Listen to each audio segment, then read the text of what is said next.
Have you ever looked at your watch and realized an entire hour has simply vanished from your life, leaving behind nothing but a cold emptiness where your memories should be?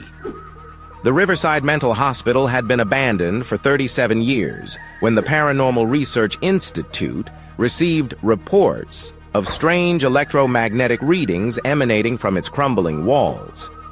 What should have been a routine investigation for Dr. Sarah Chen and her three-person team would become something far more sinister than any ghost story.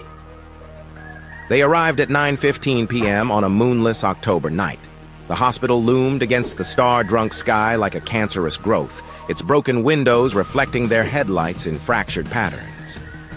Sarah checked her equipment one final time while her teammates, Marcus and Elena, set up the base station in the main lobby. "EMF readings are off the charts," Marcus reported, his voice echoing through the hollow corridors. "Whatever's in here, it's active."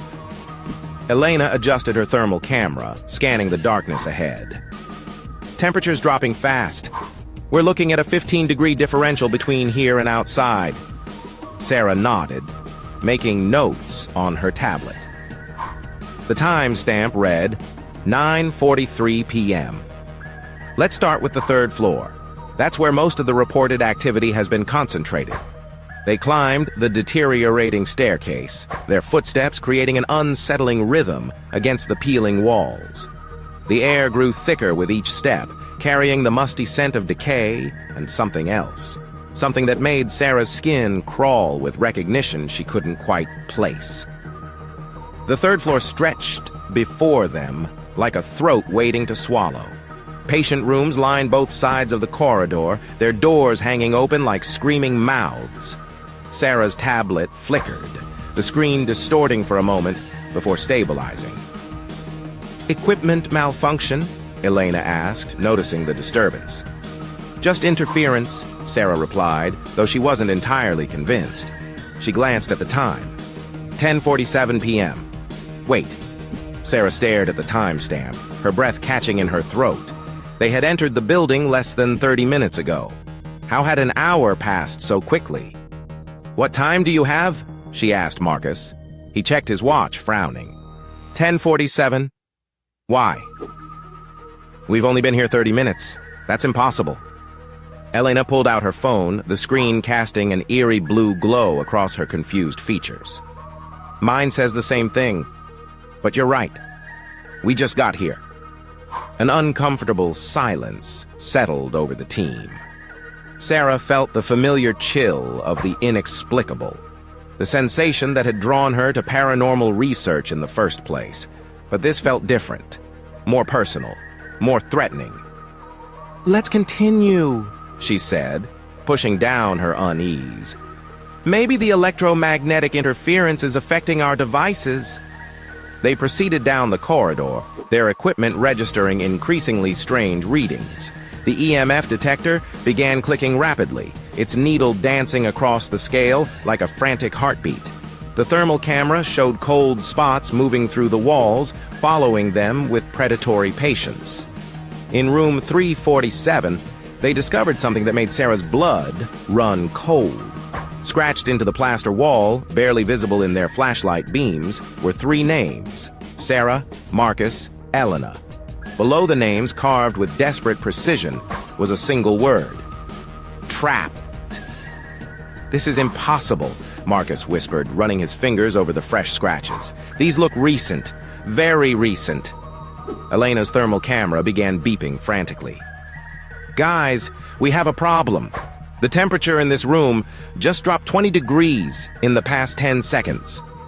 Sarah checked her tablet again. The timestamp now read 12:23 a.m. Another hour had vanished. "We need to leave. Now." Sarah's voice carried an authority born of genuine fear. "Something is very wrong here."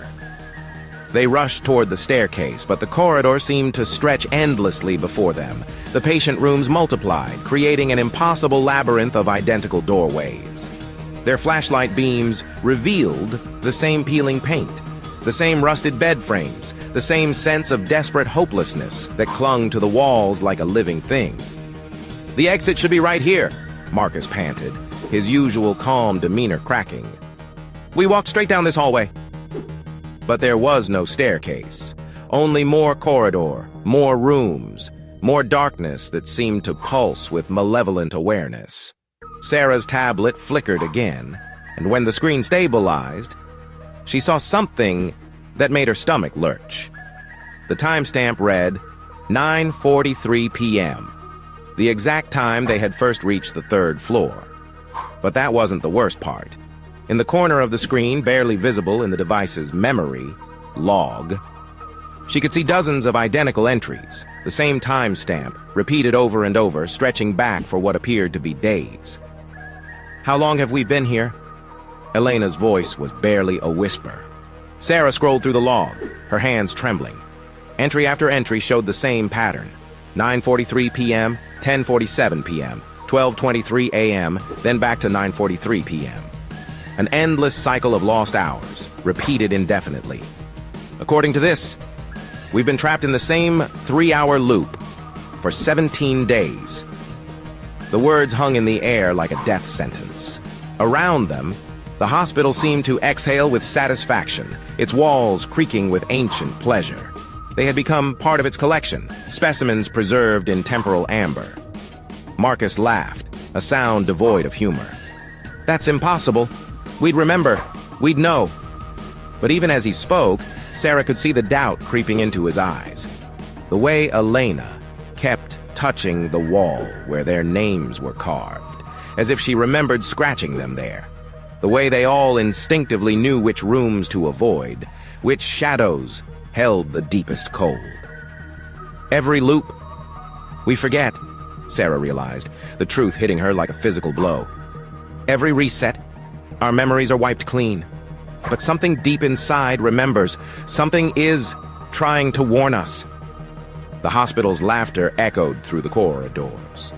A sound like breaking glass and dying breaths. Time twisted around them like a noose, tightening with each passing moment. Sarah looked at her tablet one final time as the screen began to flicker and fade. The timestamp was changing again, rolling backward like a broken clock. 9:43 p.m. The same time they had first reached the third floor. The same time they would reach it again, and again, and again, forever trapped in the missing hour that never truly existed. In a place where time itself had become just another patient in the abandoned ward, sick and twisted beyond all hope of recovery.